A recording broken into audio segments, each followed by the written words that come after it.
1960년 4월 시민의 피로 독재를 무너뜨린 대한민국은 아시아에서 가장 순수한 민주주의 국가가 됐습니다. 그런데 불과 11개월 뒤 그 민주주의를 지키려고 거리에 나선 사람은 아무도 없었습니다. 독재자를 몰아낸 나라가 왜 스스로 무너졌을까요? 문제는 독재의 잔재가 아니었습니다. 오히려 너무 많은 자유가 한꺼번에 쏟아졌고 그걸 담아낼 그릇은 준비되지 않았던 겁니다. 설계부터 금이 간 헌법, 두 머리로 갈라진 권력, 하루에도 수십 건씩 터지는 시위. 오늘은 혁명이 만든 나라 제2공화국이 11개월 만에 새벽에 총성 앞에 무릎 꿇기까지 교과서가 말해주지 않는 진짜 이유를 추적합니다. 끝까지 보시면 민주주의는 쟁취하는 것보다 운영하는 것이 더 어렵다는 말의 무게가 달라질 겁니다. 1960년 3월 15일 이승만 정권은 노골적인 부정선거를 강행합니다. 전국에서 분노가 들끓었지만 결정적 반가수에는 따로 있었습니다. 한 달 뒤 마산 앞바다에서 눈에 최루탄이 박힌 채 떠오른 17살 김주열의 시신. 그 사진 한 장이 대한민국을 뒤집었습니다. 4월 19일 서울에서만 10만 명이 넘는 시민이 거리로 쏟아졌습니다. 경찰은 실탄을 발사했고 이날 하루에만 186명이 목숨을 잃었습니다. 일주일 뒤인 4월 26일 이승만은 국민이 원한다면 물러나겠다 는 하야 성명을 발표합니다. 12년 독재가 시민의 피로 끝난 겁니다. 문제는 그 다음이었습니다. 허정 과도 정부에게 주어진 시간은 고작 3개월. 그 안에 새 헌법을 만들고 총선을 치르고 새 정부를 세워야 했습니다. 민주당이 압도적 의석을 차지하며 장면 내각이 출범했지만 승리의 환희 속에서 누구도 묻지 않았습니다. 혁명 이후의 나라를 어떻게 운영할 것인가? 제2공화국의 헌법을 이해하려면 먼저 민주당 내부를 들여다봐야 합니다. 민주당은 하나의 당이 아니었습니다. 윤보선을 중심으로 한 구파와 장면을 중심으로 한 신파, 사실상 두 개의 정당이 한 지붕 아래 있었던 겁니다.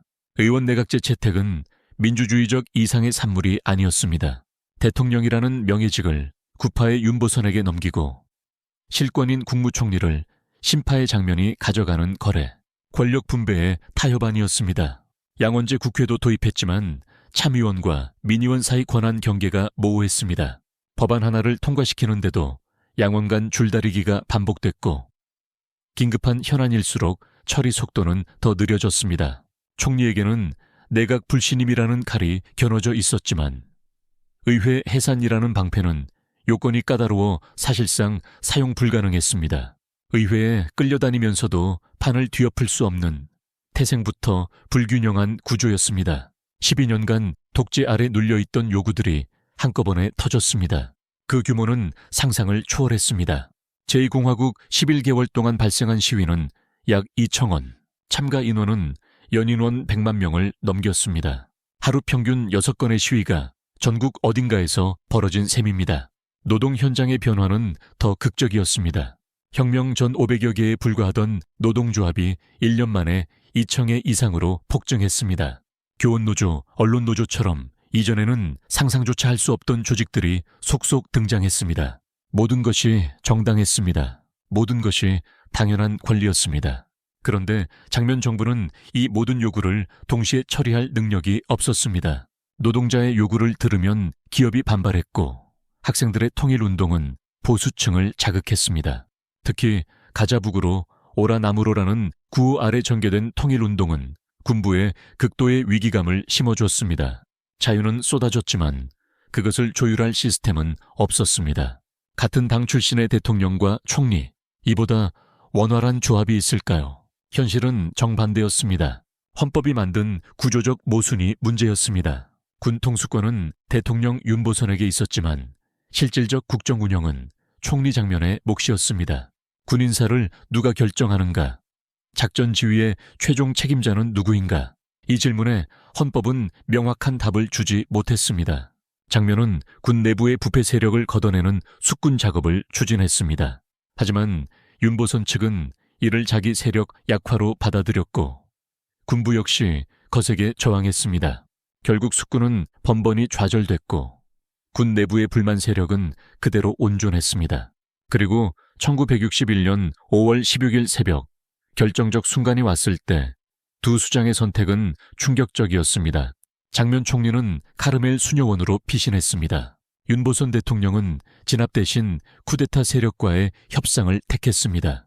민주주의를 위해 싸운 사람은 아무도 없었습니다. 혼란만 있었던 건 아닙니다. 제2공화국은 짧은 시간 안에 놀라운 씨앗들을 뿌렸습니다. 장면 정부가 심혈을 기울여 수립한 경제개발 5개년 계획. 이 계획은 쿠데타 이후 박정희 군사정부가 거의 그대로 가져다 실행합니다. 우리가 한강의 기적이라 부르는 경제성장의 원형 설계도는 사실 제2공화국이 그린 것이었습니다. 1960년 12월에는 한국 역사상 최초의 실질적 지방자치 선거가 실시됐습니다. 시읍면 의회를 주민이 직접 뽑았습니다. 이 제도는 쿠데타로 폐지된 뒤 무려 30년이 지난 1991년에야 부활합니다. 국토건설 사업도 빼놓을 수 없습니다. 실업 청년들을 동원한 공공근로 프로젝트로 전국의 도로와 하천 정비의 기초를 놓았습니다. 열매를 맺기 전에 쓰러진 나무. 그러나 그 뿌리는 대한민국 근대화에 토양 깊숙이 남았습니다. 1961년 5월 16일 새벽 3시 박정희 소장이 이끄는 약 3,600명의 병력이 한강을 건넜습니다. 당시 대한민국 전체 군병력 60만 명의 0.6%에 불과한 숫자입니다. 고작 이 정도의 병력으로 수도를 장악할 수 있었다는 사실 자체가 제2공화국의 취약성을 말해줍니다. 미국의 반응도 의미심장했습니다. 처음에는 쿠데타에 반대 입장을 표명했지만 장면 정부의 무력한 대응을 확인한 뒤 48시간 만에 태도를 바꿨습니다. 사실상의 묵인이었습니다. 가장 씁쓸한 건 국민의 반응이었습니다. 쿠데타 직후 실시된 여론조사에서 상당수 국민이 군사정부를 지지한 것으로 나타났습니다.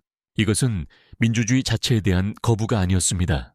작동하지 않는 민주주의에 대한 깊은 실망이었습니다. 제2공화국의 실패는 단순한 군사 반란의 결과가 아닙니다. 민주주의 시스템 자체에 면역력이 없었던 겁니다. 자유를 쟁취하는 것과 자유를 운영하는 것, 이 둘은 완전히 다른 능력을 요구합니다. 제2공화국 11개월은 실패의 기록이 아닙니다. 민주주의가 작동하려면 무엇이 필요한지를 피로써 내려간 교훈입니다. 자유를 원하는 열정만으로는 부족합니다. 그 자유를 담아낼 제도, 갈등을 조율할 리더십, 그리고 민주주의를 지키겠다는 의지, 이 셋이 함께할 때 비로소 민주주의는 살아남습니다. 60년 전 제2공화국이 남긴 이 질문, 지금 우리에게도 여전히 유효합니다.